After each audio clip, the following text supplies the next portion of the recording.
Joined by Adam Johnson, Scott Bolden, and Mark Serrano for analysis of all this. And, you know, you were saying earlier before we went to break, Adam Johnson, that you need this kind of transparency. I mean, if he thought the guy was bad at his job, period. He's bad at his job. He's gone. He's moving on.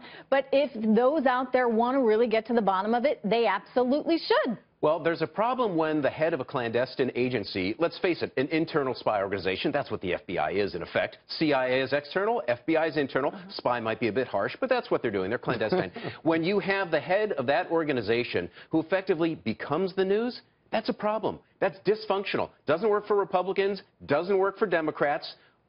Mr. Trump, President Trump, was correct to remove Mr. Comey from this position. In fairness, if you really want to do it the right way, now create a special prosecutor where you actually look at the situation and was it maybe not prosecutor, a special investigator to figure out whether there was anything that was done with Russia that should be considered here. Fair enough, but you need a new head of the FBI. It's clear. You know, look, Sarah Sanders saying when she was asked specifically that question, was he aware, was President Trump aware that James Comey had asked for more resources just a day before the firing, more resources so he could investigate Russia? And she said, no, she did not believe the president had any knowledge of that. So as you heard Mike Pence say, you know, as the White House is presenting this, the guy was just done. It was time. They needed to move on. And Mark Serrano, we've heard, you know, for weeks, have we not, that he wanted to put someone in of his own there? I mean, we've heard everyone from Ray Kelly to Rudy Giuliani to Chris Christie.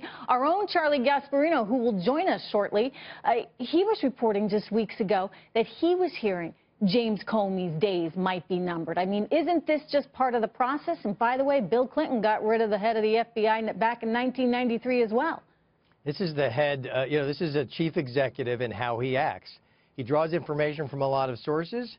He puts people in charge who he's got great confidence in, and when he loses confidence in any one of the leaders working under him, he replaces them. It's just that simple. He's not worried about the politics. He's surprised at the reaction from the Democrats. And look at it this way, Trish. Here we are talking about bringing Comey before the Senate committee next week. Any Republican on the Hill who doesn't also insist that Susan Rice be compelled to testify is disserving this country and disserving the party and the White House. That's what we should expect from the Republicans on the Hill. But, you know, look, you know, as Mark points out, it may just sort of be business as usual. I mean, this is just part of the deal. There's a new president in.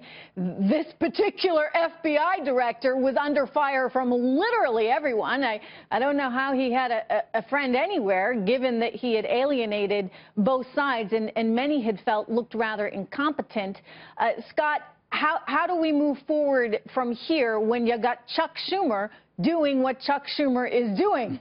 Well, he's doing the right thing. There's a big problem here, right? The big problem is you're all right. All the Republicans are right in one way. On the other hand, though, this is the gentleman who was investigating Trump and the Trump campaign and possible collusion with Russia. If he wanted to do it the right way, he would have had a replacement in the Rose Garden immediately saying, Comey, you're out. Here's a new, strong, independent FBI leader to go forward, or we're going to name a special prosecutor. Either way. Well, he didn't do that, and so now we have this issue. It didn't even happen 24 hours ago, right, Scott? Well, whenever this has been done before, for example, you mentioned Bill Clinton, he did it that way. And if you've been unhappy with Comey for all this period of time, then why not do it that way? And by the way, the Democrats aren't really crazy about Comey, but they weren't calling for his head 8 months later, if you will, because they want this investigation. The problem the Democrats have is that this investigation now, it's not clear where it's going, and it needs a leader, an independent leader, which is why now I think the government is going to be forced,